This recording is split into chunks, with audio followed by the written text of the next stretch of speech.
कहां से हैं आप? मैं हरियाणा डिस्ट्रिक्ट यमुनानगर से।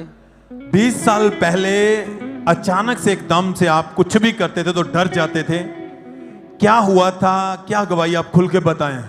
ब्रदर जी, सपने में मेरे को दुष्ट आत्मा दिखाई देता था और मेरे साथ मेरे परिवार के ही मेंबर के रूप में किसी किसी के रूप में गलत संबंध बनाता था और मतलब इस चीज़ से मैं काफ़ी डिप्रेशन में चला गया था और मैंने इन सब से बचने की काफ़ी कोशिश की कि मैं इन चीज़ों से बचूं, तो लेकिन मैं बच नहीं पा रहा था। जैसे ही मैं काम पे भी जाता था तो वैसे ही जैसे मैं घर से निकलता था तो मुझे ऐसा महसूस होता था कि जैसे कोई मेरे साथ मेरी बाइक पर बैठा हो और मुझे बार बार पाप में गिराने के लिए वो कोशिश करता था कि गलत मूवी देख लो या गलत काम कर लो, यहाँ से कहीं बाहर निकल के चले जाओ, या अलग अलग तरह की आवाज़ें सुनाई देती थी और सपने में दुष्ट आत्माएं और सांप दिखाई देते थे, गहरे पानी दिखाई देते थे, जैसे मैं उनमें डूब रहा हूँ, मर रहा हूँ,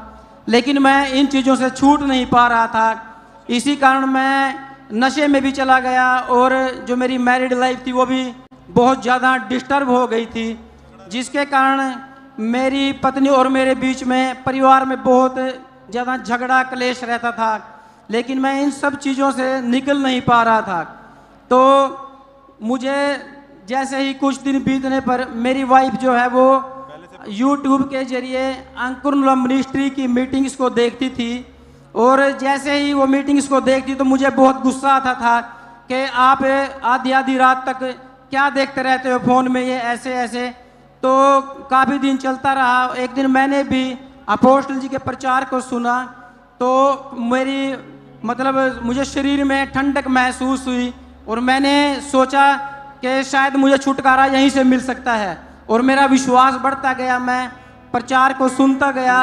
और जब 2023 को जून में अम्बाला कैंट में अंकुर मिनिस्ट्री ब्रांच की ओपनिंग थी तो उसमें हम सब वहाँ पर गए और जैसे ही मैं वहाँ पर ब्रांच में एंटर हुआ तो वर्शिप चल रही थी। उसी वर्शिप के दौरान जैसे ही मैं एंटर हुआ तो मुझे परमेश्वर के आत्मा ने ऐसा महसूस हुआ कोई मुझे चीज़ खींच के अंदर ले गई हो ब्रांच में। तो जैसे ही मैंने अंदर एंटर किया वर्शिप के दौरान मैं बहुत चिल्लाया, बहुत रोया और उसी दिन से मेरा छुटकारा हुआ। मैं इस बड़ी चंगाई के लिए प्रभु का, प्रभु के दास का, प्रभु की दासी का धन्यवाद करता हूँ। तब से लेकर अब तक मैं बिल्कुल फ्री हूँ। परमेश्वर का धन्यवाद।